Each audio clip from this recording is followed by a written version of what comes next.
Ne lève pas les yeux vers le ciel. Depuis le premier matin du monde, c'est lui qui te regarde. Le vide est plus vieux que le temps. Il n'a ni visage ni voix, pourtant il connaît le nom de chaque étoile avant même sa naissance. Il les voit s'allumer comme des braises, puis s'éteindre sans jamais réclamer qu'on les pleure. La lumière m'a parlé un jour. Elle m'a dit je voyage parfois des millions d'années pour toucher un seul regard. Toi, il te suffit d'une seconde pour détourner les yeux d'un autre être humain.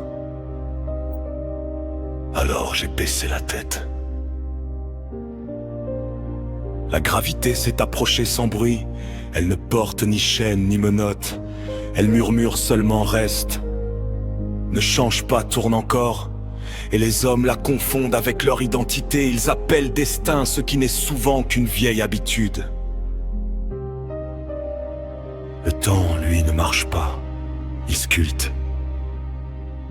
Chaque ride de l'univers est le souvenir d'une civilisation qui croyait être éternelle. Chaque poussière d'étoiles est un royaume tombé dans l'oubli. Puis les étoiles ont pris la parole.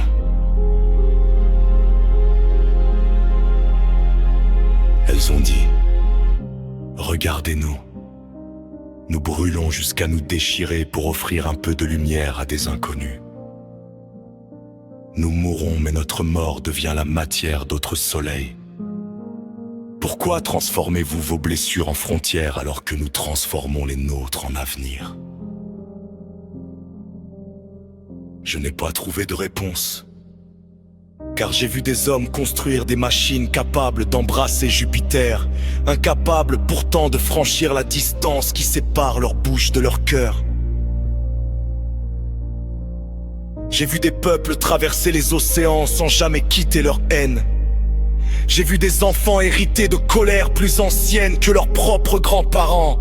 Alors le ciel s'est tu.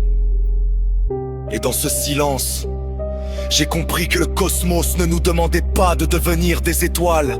Il nous demandait seulement de leur ressembler. Brûler sans posséder. Éclairer sans choisir. Tomber sans regret. Et lorsque viendra notre dernière nuit, offrir nos cendres au lendemain au lieu de bâtir un trône avec elles. Regarde encore une fois le ciel.